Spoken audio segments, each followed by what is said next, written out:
Hello, this is Michelle Knight. This is the astrological update for Virgo for the week starting the 17th of October. Now this week you're feeling a bit grounded, but possibly a bit too grounded, if there can be such a thing.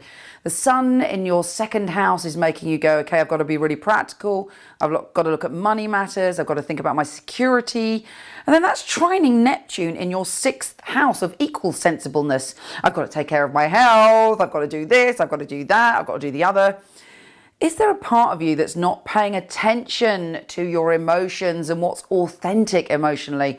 Are you running around working or overdoing things to actually avoid looking deep within your beautiful soul and opening up to what you're really feeling?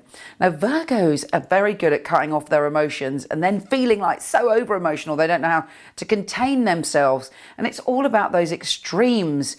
This week, while the planets are saying, yes, make sure you are financially secure, yes, look after your beautiful self, you know, it might be an idea to open up to what you're feeling so that when you do end up kind of having to express your emotions, it's not a tidal wave. You are an emotional being and you were born on this earth in a way to kind of watch and learn before you open up your heart. But there's a part of you that needs that balance of being able to give yourself love, to look after yourself in a way that isn't just practical. If we look after ourselves practically, and if we look after money and we look after all of that stuff, you know, we may be missing out on the physical, on the tenderness of a cuddle or a touch or a massage. Physical touch is really important. Having your emotional needs is really important.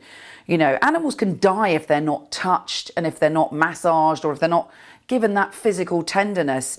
Is that tenderness lacking in your life? I think you should go and cuddle people this week, and I think you should express your physicality by getting a massage or being around people that adore you and want to kind of talk to you about your feelings and who you are. You have a lot of people around you who think you're fabulous. Have you turned away from them in a way and just put your head down into the practical? If so, get your balance this week. There may be some emotional thing that you need to sort out and you're using work as an excuse not to deal with those emotions. And that can be, you know, ultimately not good because it can become so overwhelming that when you have to deal with the emotions, they're out of control. You are beautiful, you are valuable, you are adorable, you know, you are lovable, and it's time to get off the treadmill of life and experience just being and allowing other people to get closer to you. This week, make sure that you allow yourself some pleasure time, some fun time, and it's not just work, work, work. Now, when the sun goes into your third house next week, you're feeling great at communicating, but again, it's more kind of mental rather than kind of from your heart. I would, if I were you, give yourself a little heart chakra meditation, visualize pink light coming into your heart, tune in to your emotions, get in the bath with some rose quartz, or do something to allow yourself to feel all those intense feelings. In my experience, Virgos are the most passionate, sensual, open-minded people. And in fact, one of the reasons they cut off so much is because they're scared of being completely out of control.